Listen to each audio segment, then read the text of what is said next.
கர்த்தருக்குள் பிரியமானவர்களே, உங்கள் யாவரையும் ஆண்டவராகிய இயேசு கிறிஸ்துவின் நாமத்தினால் வாழ்த்தி வரவேற்கிறேன். நீங்க ஒரு ஆபத்துல இருக்கிற நேரம் அல்லது ஒரு மரணத்தின் தருவாயிலே நீங்கள் இருக்கிற நேரம் பயப்படுறீங்களா? இந்த ஆபத்துக்கு நான் எப்படி தப்புவேன், இந்த மரணத்துக்கு நான் எப்படி பிழைப்பேன் என்று சொல்லி பயத்தோடு இருக்கிறீங்களா? நடுக்கத்தோடு இருக்கிறீங்களா? அல்லது மனிதர்களை நோக்கி நீங்க பாக்குறீங்களா? யாராச்சும் என்னை விடுதலையாக்குவார்கள், என்னை தப்பு வைப்பார்கள் என்று சொல்லி மனிதர்களை நோக்கி பார்க்கிறீங்களா? கவலைப்படாதீங்க. அதுதான் ஆண்டவர் உங்களை பார்த்து சொல்கிறார், ஆபத்து காலத்திலே என்னை நோக்கி கூப்பிடு, நான் உன்னை விடுவிப்பேன், நீ என்னை மகிமைப்படுத்துவாய். ஹல்லேலூயா. அப்ப கர்த்தரே இன்றைக்கு உங்களை பார்த்து சொல்கிறார், ஆபத்து காலத்துல நீ மனுஷனை ஏன் நோக்கி பார்க்கிறா? என்ன நோக்கி பாரு, என்ன கூப்பிடு.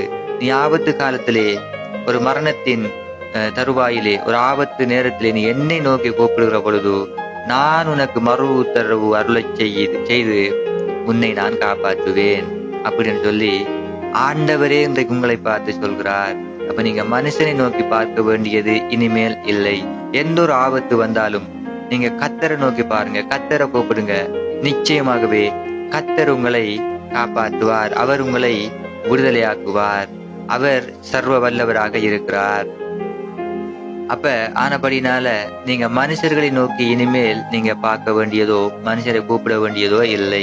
கர்த்தரே சொல்லி இருக்கிறார், ஆபத்து காலத்தில் நீ என்னை நோக்கி கூப்பிடு, நான் உனக்கு மறு உத்தரவு கொடுக்கிறேன் அப்படின்னு சொல்லி. அதே போல இன்னும் ஒரு வசனம் நாங்கள் அறிக்கை பண்ண வேண்டும். எங்களுக்கு ஒரு ஆபத்து வருகிற நேரத்திலே, ஒரு மரணத்தின் தருவாயிலே, மரண இருளிலே நாங்கள் இருக்கிற நேரத்திலே நாங்கள் அறிக்கை பண்ண வேண்டியது சங்கீத புஸ்தகம் 23ஆம் அதிகாரம் 4வது வசனத்திலே, நான் மரண இருளின் பள்ளத்தாக்கில் நடந்தாலும் பொல்லாப்புக்கு பயப்படேன், தேவரீர் என்னோடு கூட இருக்கிறீர், உமது கோலும் உமது தடியும் என்னை தேற்றும். ஹல்லேலூயா. அருமையான ஒரு வார்த்தை. அப்ப நான் மரண இருளின் பள்ளத்தாக்கு, எனக்கு மரணம் வருகிற அந்த நேரத்திலும் நான் பயப்பட மாட்டேன். ஏனென்று சொன்னால் ஆண்டவர் என்னோடு கூட இருக்கிறார், அவருடைய கோலும் அவருடைய தடியும் என்னை தேற்றும். அப்ப நான் எதற்குமே நான் பயப்படுவது இல்லை. இந்த வார்த்தையை நீங்க அறிக்கை பண்ணுவீர்களாக இருந்தால் மரணமே உங்களை பார்த்து பயந்து ஓடும்.